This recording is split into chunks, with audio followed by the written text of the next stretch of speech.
Hello YouTube subscribers, sorry it's been so long since the last video. I know everyone's had questions. In fact, several times I've put emails out there that said, hey, it won't be too long and we'll do another video.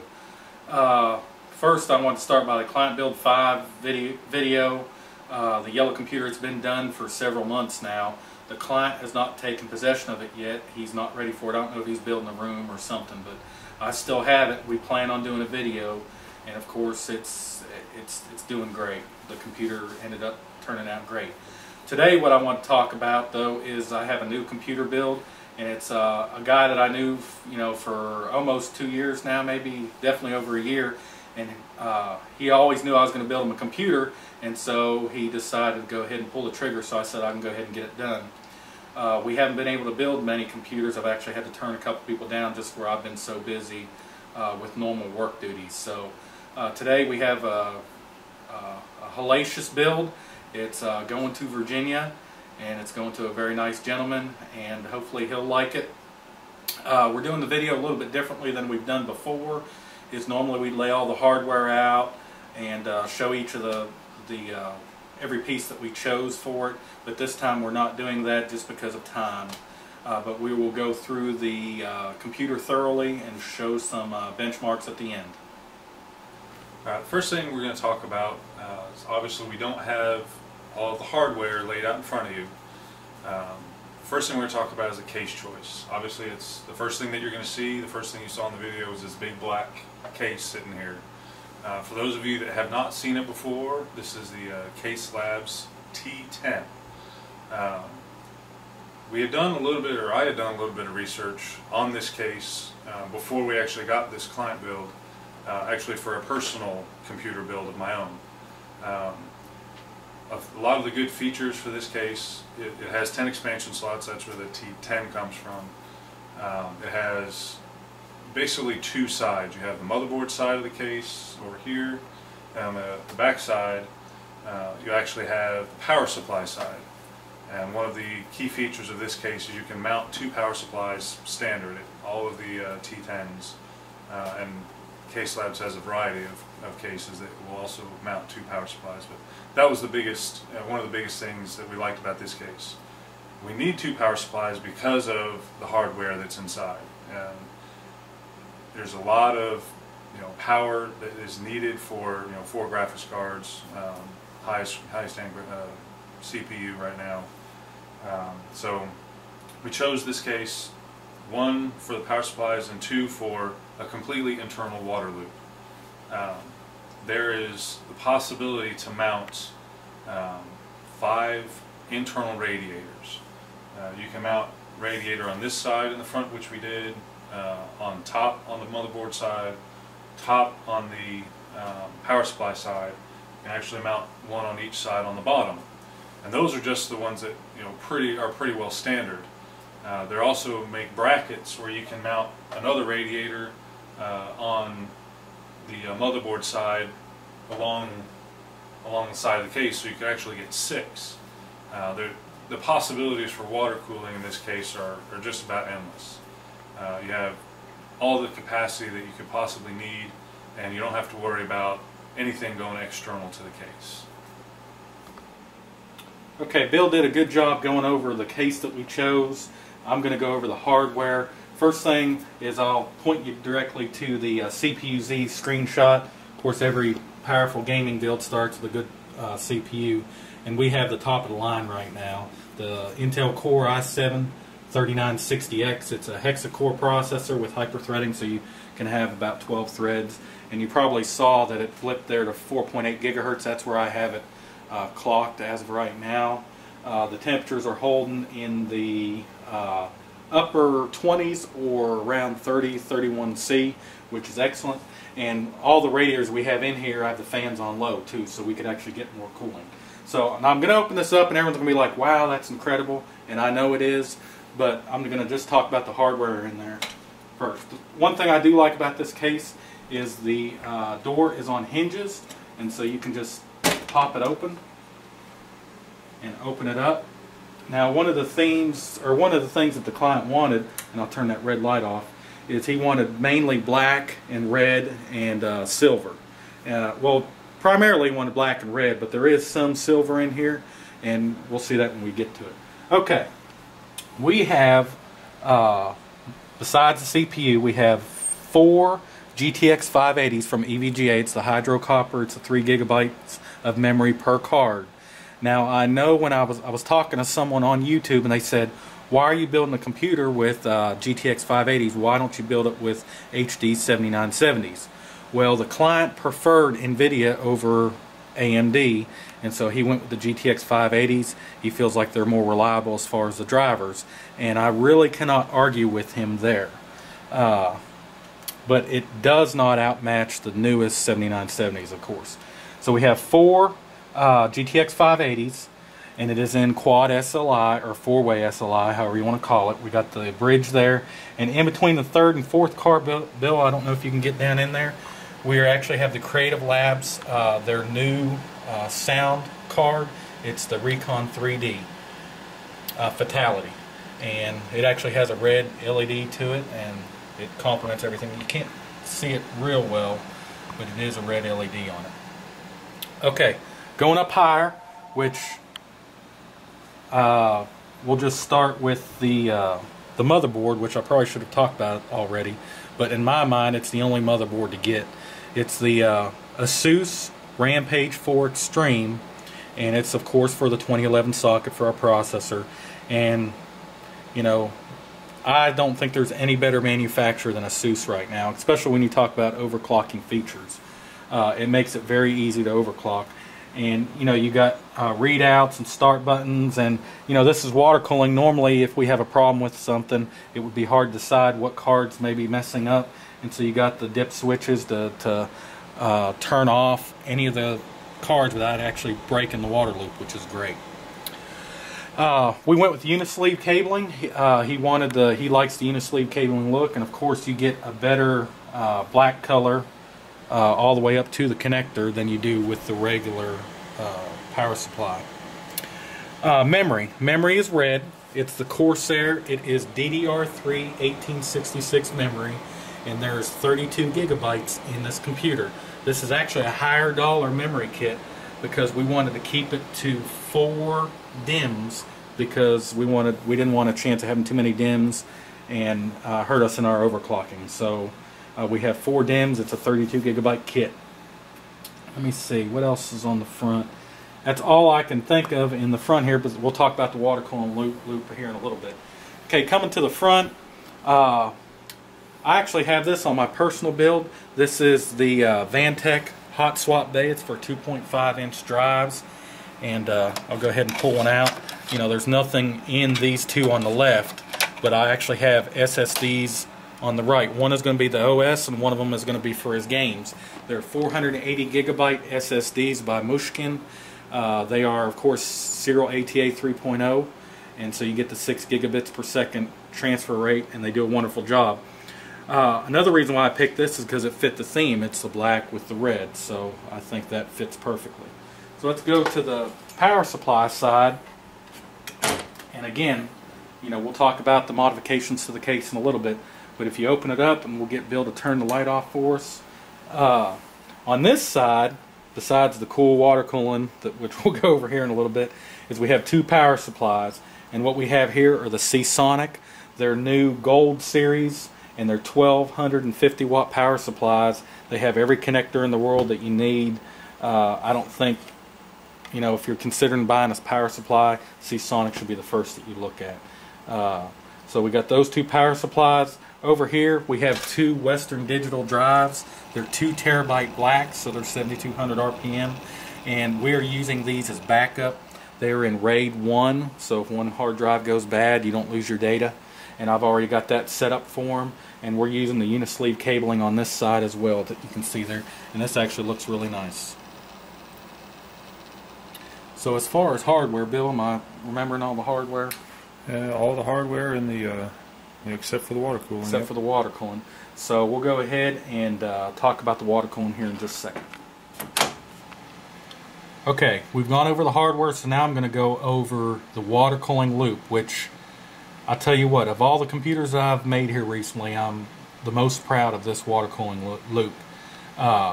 I have never designed a better venting and draining water cooling loop than I have here. Now, one of the reasons I went this route, and it took days, actually probably a week, to think about how I want to do the water cooling, was the client will eventually take this computer out of the country. And he's worried about, changing components. Of course, I won't be able to do it for him, and the knowledge in the country he's going to could maybe be low, and it's hard to get parts. So he wanted to be able to change out components easily and not have to worry about getting water on any components, and be able to do all the upgrades himself. And so that was kind of the brain. He gave me that, and I kind of went from there. So what I'm going to do is I'm just going to go from the beginning and go through it and tell you what my thought process was as I done it. So we'll start right here. If you look at this 90-degree fitting, this is coming, if you look back there through the hole underneath the motherboard, that is coming from the discharge of the pump. And we'll get to the pump and the reservoir on the other side of the computer, but we'll start there. Now, the discharge of the pump comes to this 90 and goes through here. What we have here is a bits power. It's actually a valve. I can close the valve or open the valve depending on what I'm doing. And it goes into a manifold. This is a Coolants product, and you could actually change the orientation here. You have 3 connectors that can go up, and you got an inlet and an outlet, or however you want to configure it. It's very versatile. And then on the other side of the Coolants unit, I have another bits power valve that actually goes through the case, and Bill will tell us about in a bit the stuff he done on the case. But this valve here and what's going towards the back of the case is the drain for the system. And so let me just continue on, and we'll see how it comes together. So the water discharge of the pump comes into this manifold through this first valve. This valve is closed, of course, so it isn't going to shoot out the back. And from there you have 2 loops. It's a parallel loop. The first loop will follow this right here, goes up into the CPU. Okay, it bypasses the cards. Of course, you want to do that because you don't want the hottest part of this computer are the video cards, and there's 4 of them, so you got a lot of heat. So having this parallel loop here, you bypass all the heat that the cards could put into the water immediately. So it goes into the CPU, and then we have an SLI fitting. The motherboard is water cooled, and so we have an SLI fitting there that will send the water from the CPU into the motherboard block. The closeness of the fittings are such that we thought the SLI fitting would be the best, and it's actually a dream to unhook it. So from this SLI fitting, it comes across where it cools the VRMs on the motherboard, which is another hot spot on the computer. Comes over here, and there's a 90 here that goes down to the bottom part of the motherboard water block, which cools the input-output hub. And then it goes across. It actually goes down and then across. And then it comes out of this fitting right here, and it will go up. And let me turn these fans on so we get a little bit of light on where we're looking. And up here it goes into another Coolants manifold that has 2 more bits power valves. Okay, so let's go back to the bottom. That's the CPU loop of the parallel loop. And so now, that was this loop right here going to the CPU. So now we're going to go through the graphics cards. Here's the other loop. It goes into the bottom of the graphics card. And this is actually a dual parallel loop, which means these are lined up parallel as well. So you don't have a pressure drop across them because you got to go through one card, then the second, then the third, then the fourth. This goes through all 4 cards at the same time, and then comes out of all 4 cards at the same time, and the water matches back up, and it comes out the top, and it goes directly to that Coolants manifold at the top of the computer case. So you keep your CPU separated from your graphics cards to keep the heat off your CPU. You don't have a pressure drop across your CPU, so you keep the pressure up going through your radiators, and then having parallel at the beginning gives you enough pressure going into the CPU block. So I think that's wonderful. Now, if up here on this manifold there's 2 valves again, the valve towards the back right here, which is closed, thank goodness, goes towards the back, and that is your vent for the system. The whole idea behind this system is to be able to close some valves and open some valves and be able to drain all the water off your hardware components, and you will be able to eventually pull the motherboard tray out and not have to worry about any water in your system to get drips on your hardware and and ruin it.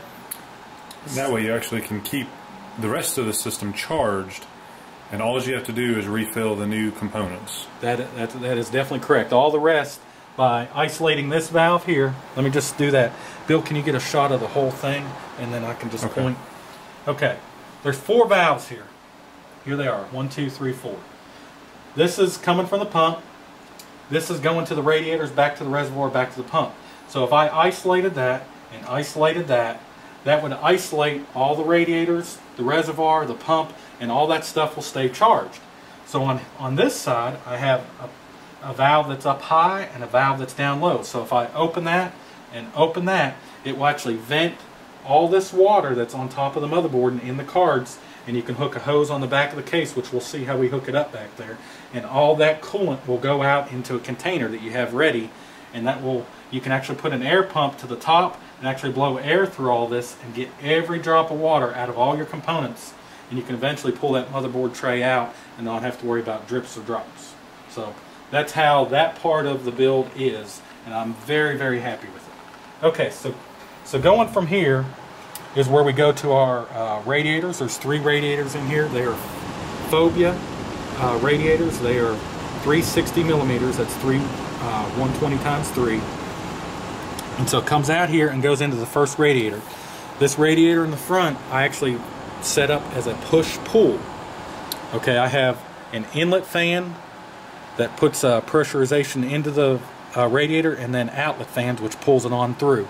So this is one of the primary radiators to cool the system. It's a push-pull setup.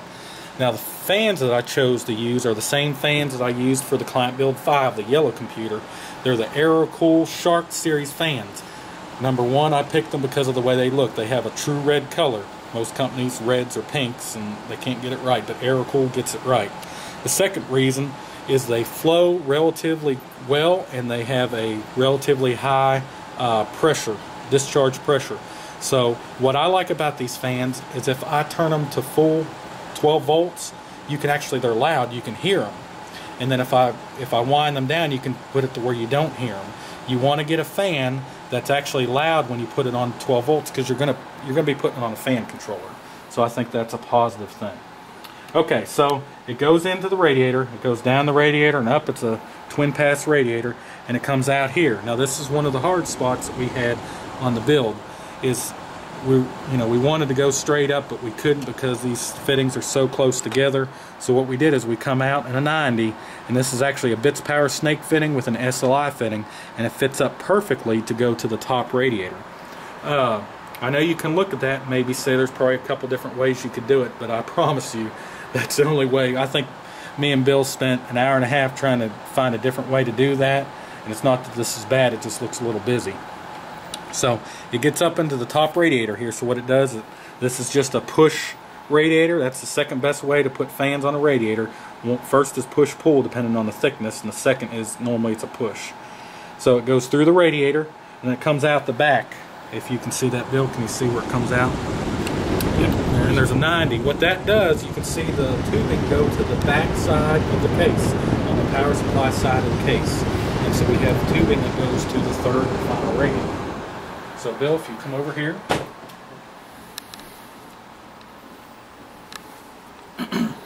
See if you can get up high. And it's hard to see because the reservoir is so huge, but the water from the other radiator on the motherboard side of the case comes over and it goes into this last radiator. So it goes through the radiator. Seeing that good? Here's the fitting going into the last radiator. Okay, it goes through this last radiator, and then it comes down right here into the reservoir. And this reservoir is an EK 400 milliliter reservoir, which is one of the biggest that you can buy. And incidentally, it's the same reservoir that's in the yellow build. Now, the client was first concerned about shipping this because there was so much coolant in here, but we were able to make this reservoir as secure as possible. We got it hard piped here.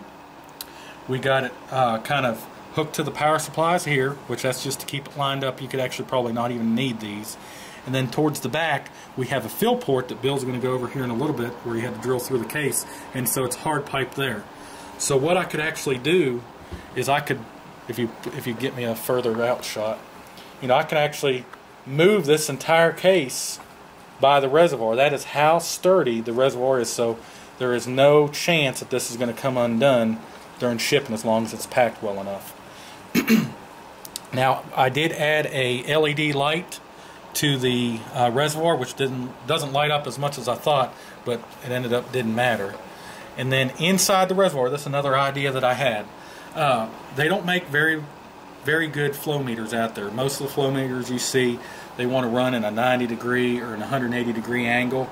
And so I still like the Alpha-Cool flow meter because there's a little filter on it which you can clean out periodically, and it has a wheel that spins.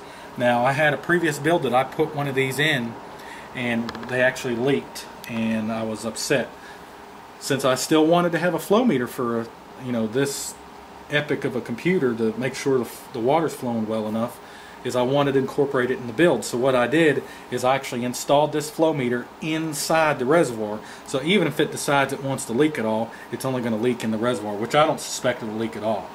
So the water comes in from the last radiator through the flow meter, which it's spinning right now, and then I have a 90 where the actual coolant comes out into the reservoir, which that will keep it pressurized. You want to use a 90. You really don't want it to flow in there where air can go back up, and so it'll actually keep this whole leg charged. Now from here, the reservoir, we're using clear Coolant's low conductivity fluid, and we have it filled up. It probably could use just a little more coolant. It's down just a little bit where some of the air's gone out over the past couple nights. And then the pump takes suction on the back fitting, and I don't think you can see it from there.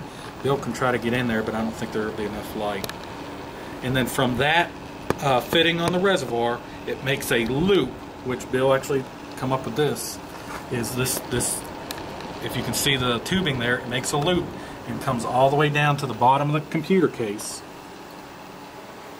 If you can see right here, bottom of the computer case, and it goes into the dual Uber bits power, and it's for series cooling. It's the MCP 655, and they're in series, and this is the best single pump you can buy. It gives you a lot of pressure and gives you lots of flow, and they're not very loud, and we're running these at just 12 volts because since they're not loud, there's no reason really to cut down the voltage on them. So I just got them wired up to 12 volts. And so this will send, if you see right here, that's where the loop starts. From the pump goes back to the first manifold that we saw on the front side of the computer. So hopefully you all can see that. I know it goes from one side to the other, but that is the beauty of this case. You can put, if you look at the hardware and the wattage that we have to cool here, 4 GTX 580s, the hottest CPU probably that there is, you're able to cool all that internally because this case is so well designed and so big. So with the water loop being done, I'll get Bill to go over the modifications that he did on the case to make the water cooling loop work. Okay, so we've gone over the hardware, we've gone over the water loop. Now we're going to talk a little bit about the modifications that we did to the computer to make everything work. First, we'll start at the top here is the switches, and these are vandal or non-vandal switches to turn on the lights. So if Truby, you come around the side, you can see we've hit the button on this side for the light on the motherboard side, and turn that back off. And then same thing on the power supply side, you turn that switch on, and you come around that side, you can see the other light, and I'll turn it off while you're standing over here. Does do a good job illuminating the inside of the case. Next thing down is the Lamptron, or now G-Vans, fan controller. We have 4 channels, for one for each radiator, and then one for intake and exhaust on the back. But you see the temperatures, and we'll go over those. First, on the fan 4, you have the 24.8 C. That's for the water coolant, and that temperature sensor is actually in the reservoir. Then we have the second here, fan 2, is actually the intake temperature, which is located on this side behind these intake fans. And then the last two, located on fan 1 and fan 3, are actually the exhaust temperatures, and there's a temperature sensor right here and right here. And when we get further in, we'll pop the top off, you'll be able to see those. Next thing down here is the USB 3. For whatever reason, Case Labs and they might now or they might in the future, but whenever we looked, we could not find a USB 3 front panel. These are only USB 2. So we had to come up with a way to get USB 3 to satisfy the client. So we took another one of these 5 1/4 bay covers, and I just cut the holes and mounted the USB 3 adapter. This is usually for a back panel expansion slot, so it would have just a normal bracket that you would put into the back of the computer. We just took that bracket off, made the modification to this panel, and mounted it there. Next, we're going to talk about the 3 things that the client really wanted for the computer. And the first was that the computer needed to have all of the intake fans filtered. There's a possibility that he could bring the computer to a country that has a lot of dust in the air, and he wanted to make sure that we could knock down as much of that dust and keep it out of the computer. So for one thing, the case is positive pressure. We have a total of 12 fans that are intake fans and only 6 that are exhaust fans. So you have positive pressure in the case. Everywhere that air could get in, it's actually going to be forcing air out. There are some vents on the back of the case. Air is coming out of all of those places because it's positive pressure. The flip side of that is we had to put filters on all of the intake fans, and there's we'll go over all the intake filters, and these are the 3 on this side, there's 4 on this side, and there's actually not just 3 here, there's actually 6 because it's a push-pull radiator. Then we have the 4 going down the power supply side, there's 1 underneath on the power supply side, and then the one above the motherboard tray is also an intake filter. So we're going to go ahead and pop the front panel off, and I'll go over how we accomplished the filtering of all these fans. Which was not easy. No, it wasn't, but taking that front panel off is. Okay, we'll start over here. We have a Silverstone fan filter. Now this is probably not the ideal solution, but unfortunately we didn't have a lot of room to work with behind this front panel. So we chose the Silverstones. We had chosen, I think, 3 or 4 different types that we ordered and tried a whole bunch of different filters, and this is the one we chose. I think they all look very good, but the way he's going to have to clean these filters is to go inside, and because there's not a radiator behind this, it's very easy. He's going to have to blow these out from the inside. On this side, we actually do have the radiator. So and 2 sets of fans. And 2 sets of fans. So having just a fan filter on the outside really wasn't an option, because it'd be very difficult to blow through a radiator and 2 sets of fans on all 3 in order to get the dust out of it. So what we did was we had to modify these 3 pieces in order to get a filter to slide in front of the fans, but just on the inside of this. And we'll show you exactly how easy it is to do that. One of the things is you're going to have to move this piece, which is easy. You just unscrew these.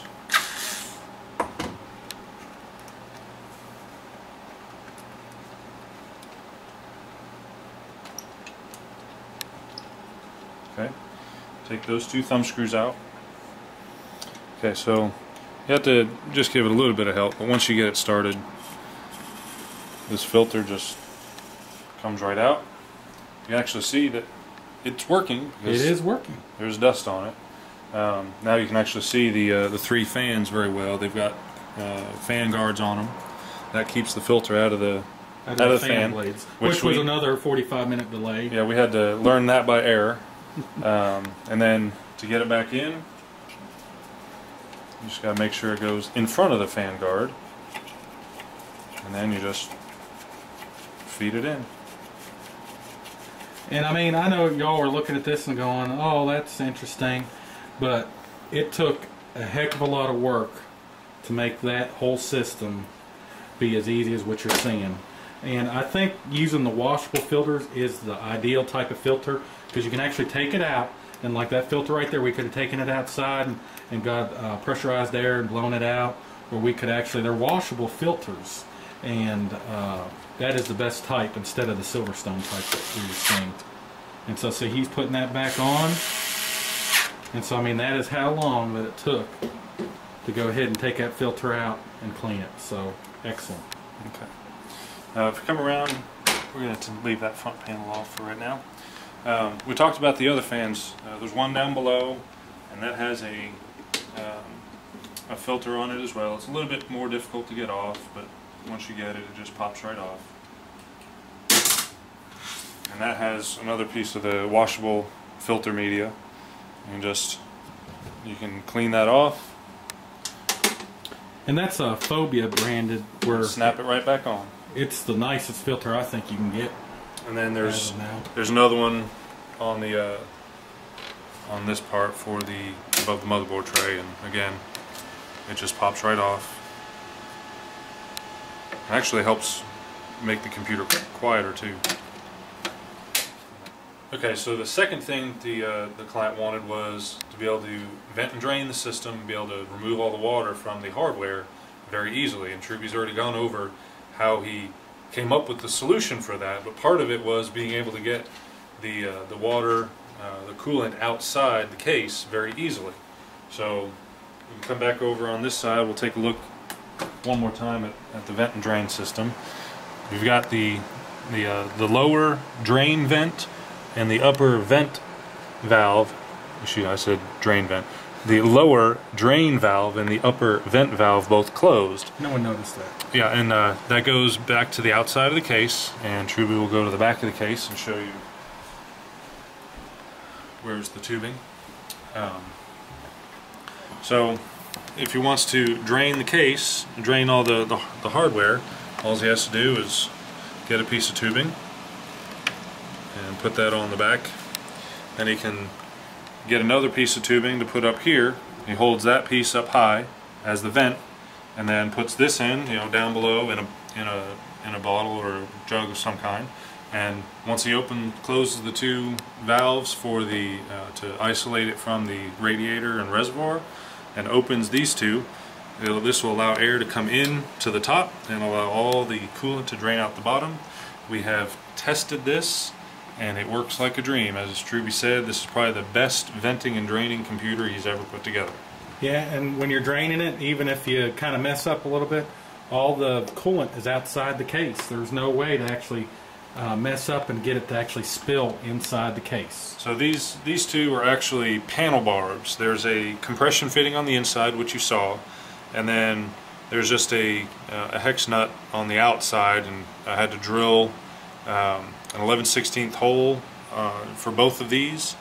And what we actually ended up doing, I mounted the manifolds inside, and then using an SLI fitting, extended it out to where I wanted it on the inside of the case, marked it, and then just drilled. So these go directly straight line into the manifold, the top and the bottom. But that's a very easy way to vent and drain the system. It allows the client to do that virtually without any damage possibility to the components inside. The third thing the client requested was that the computer be quiet. We already kind of mentioned that having those filters on the outside helps deaden the sound from the computer, but we also wanted to do some sound deadening material, which filled up both of the side panels. There's on that side, and then over here on the motherboard tray side. Again, there's sound deadening material on the top and the bottom. Obviously, you don't want to put it over the window because then you can't see anything.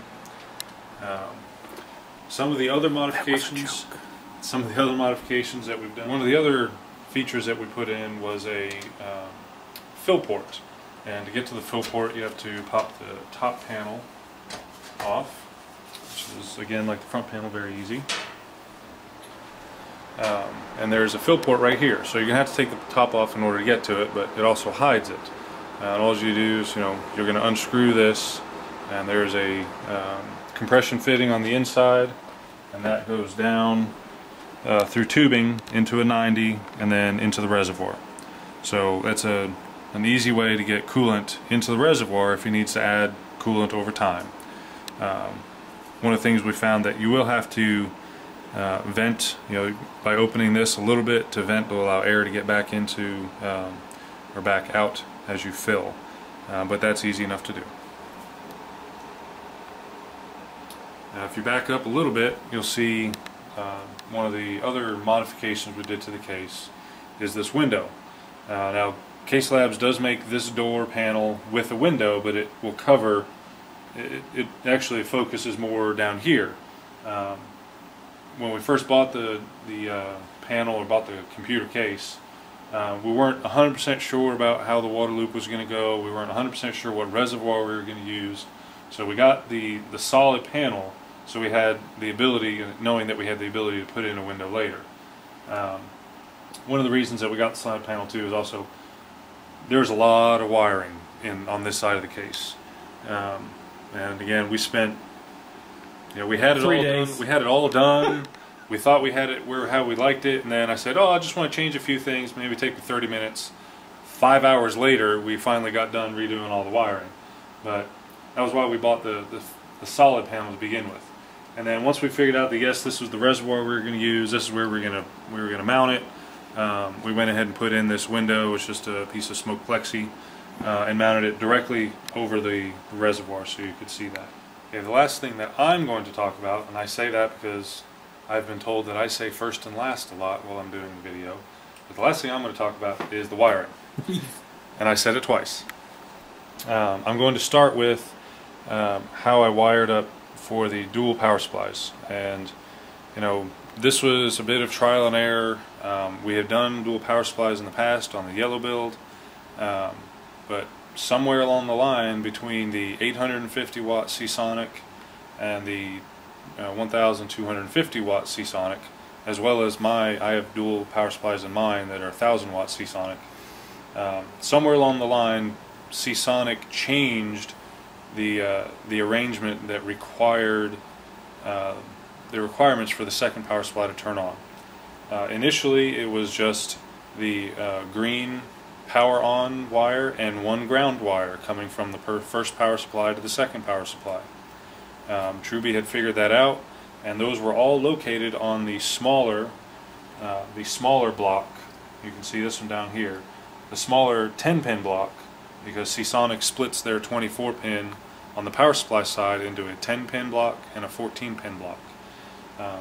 But on the 850s, we had the green power on cable and one ground wire coming from the main power supply to the secondary power supply. And when I started doing the modifications on these cables in order to get the second power supply to turn on, doing it the same way on these power supplies as on the 850 didn't work. So through a lot of trial and error, we found out that we had to have two ground wires coming from the 14-pin block from the main power supply to the second power supply, as well as the green power on cable to the 10 block. So if you look a little bit down here, you'll see there's two ground wires, and that's the 14-pin block, and then this is the 10-pin block that has a green power on cable, and those come up here and they're tied into the main power supply 24-pin. So I went in, I attached them to those wires and sleeved them individually to give it a finished look between the primary and secondary power supply. One of the other things that the client wanted, and this was, it wasn't up front that we knew about it, it was kind of halfway through the build that we found out we were going to be doing the Uni-sleeve cabling. Now I know we've done Uni-sleeve cabling in the past. We used the Psycho Clown, and he did an excellent job, but with anything that, anything of that high quality takes a lot of time to do. And the client that we have this time did not want to wait the lead time to get all of the cables individually sleeved. It took, I think, 2 to 3 weeks last time to send everything out and get everything back. Actually, it took a little bit over a month to get it all back. And I mean, all those were cut to length, but there was a huge expense involved, plus the lead time, which I think this client was the main thing. So we had to go with the adapters. So we're using all of the standard cables from the power supplies, and then we have adapters for everything that goes to the power supplies, or excuse me, to the motherboard side. Now that posed another problem, because we have all of the power supply cables usually come to a length that will work in most large cases, especially a 1250 watt power supply like we have here. So now we have, you know, a cable that's manufactured to a certain length, and then you have to add on an extension to it to make the Uni-sleeve cabling. You have a lot of extra cabling to put somewhere, and the majority of that cabling is in the form of the PCIe cables, and we have 5 of them hooked up. This is one graphics card, and the bottom graphics card, and they work their way up. The second graphics card, third graphics card, and actually all the way at the top is the top graphics card. I wanted the main power supply to feed the CPU and the top graphics card, and then all the 3 bottom cards are on the second power supply. This PCIe cable right here actually goes to the motherboard 6-pin, and there's no way to split it. Now they give you 2 6-pins on one block, or it's actually 6 plus 2s. So, you know, we have one of these is just tied up behind this power supply. Now you look at it, and I'll say I'm not, you know, 100% incredibly happy. I think it turned out a lot better than what we first initially did, but it's a. What did we try? Initially, we brought all the Uni-sleeve cabling through this hole right here, and I had the bottom 3 cards wound up and tied here, and then coming across the front of the hard drives and attaching, and then the top graphics card and the motherboard 6-pin were actually wound up on top of this hard drive, and then again, you know, kind of arching up and connecting to the power supply. And both of us weren't really happy with it, and I sent a picture to the client, and I could just tell he's like, well, is there anything? And so we knew we were going to try to redo it. So, and that's the point where I think I mentioned earlier, they said, hey, it'll take me half an hour to do this, and then it ended up taking 5 or 6 hours to finally get everything worked out. But we're much happier with the way this turned out. The only reason I'm not 100% happy with it is because there's just not enough room. You look at this side of the computer, you just think there's not enough room, but there's not enough room to hide all of the extra wiring, because we had to use the extensions to make it Uni-sleeve. Now, all of the 8-pin for the motherboard, the 4-pin for the motherboard, the 24-pin for the motherboard, and then all the graphics cards, all of that wiring, you can see it wraps around, and it goes behind the power supplies, in between the motherboard tray. And if you look here, we actually have brackets to support the power supplies, and there is a gap in between the fan on this side of the power supply and the bracket. There's about 1/2 inch to 3/4 inch gap in between that the bracket and the power supply to allow air to go in without being cluttered by all the cabling. So the cabling is actually in between that bracket and the motherboard tray. But we've gotten all of that tucked out of the way as much as possible to give this side of the computer a clean look, as well as the motherboard side. Okay, on the motherboard side, you can see that everything is the Uni-sleeve adapters. Start with the 24-pin, and you know, I'm not 100% in love with Uni-sleeve cabling, and simply for the fact that it draws attention to it. But in that same light, it does look very clean when the sleeving goes all the way into the block and you don't see any of the wires. So we've got the 24-pin into the motherboard, and then the CPU power, we've got an 8-pin block and a 4-pin block, and then also the 6-pin PCIe extra power for the graphics cards. And then if you look at the graphics cards, we've got a 6-pin and a 6-pin and 8-pin for each, and they're bundled together. They run down. Tried to make this nice and smooth where it comes down together, and then they're tied up and they go towards the back of the case, and then there's another hole towards the back there that they all run through, and then they come up on the, you know, in between the motherboard tray and the power supply, and then wrap around into the power supply. Some of the peripherals that are also tied up here, we've got the power for the hot swap bay, and some of the fans are sleeved.